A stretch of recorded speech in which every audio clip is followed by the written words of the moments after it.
সর্ষের তেল দিয়েছি, গোটা গরম মশলা, বড় এলাচ ফোড়ন দিয়েছি।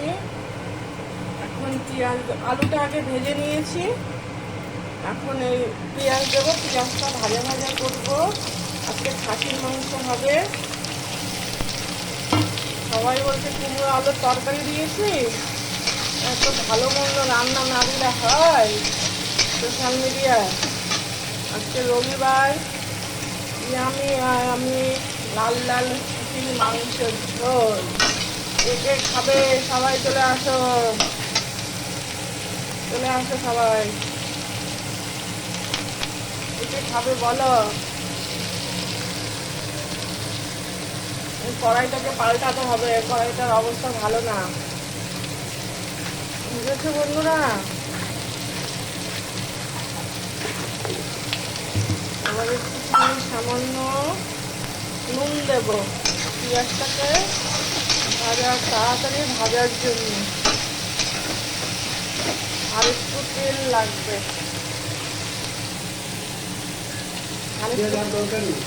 হ্যাঁ না, স্যালাডের জন্য শসা মনে আছে ফ্রিজে এখন।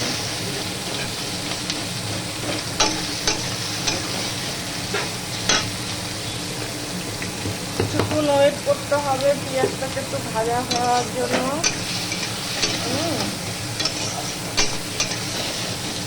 একটু ওয়েট করি। এদিকে ভাত বসিয়ে দিয়েছি হাঁড়িতে। আজকে হয়েছে কচু বাটা, কলমি শাক ভাজা আর এই খাসির মাংস। এই আজকে হবে রান্না। সবাই চলে আসো বন্ধুরা। ওই আদাটা তুলে রাখো, আদাটা লাগবে ওই যে কৌটোতে। হ্যাঁ ওটা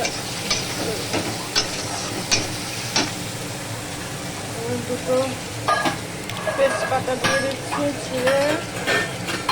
ভিডিও এখনো ভালোভাবে করতে শিখিনি আমি, তোমরা সবাই বন্ধুরা ম্যানেজ করে নিই। একটু নতুন নতুন শিখছি। তোমরা তো সবাই জানো খাসির মাংস কী করে করতে হয়, আমি তাও একটু দেখাচ্ছি।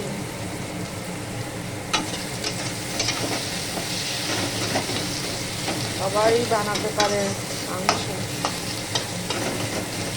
আমি দুরকমভাবেই করি, মাংসটার সাথে মশলা মেখেও করি, আবার মশলা কষিয়েও করি, দুরকমভাবেই করি।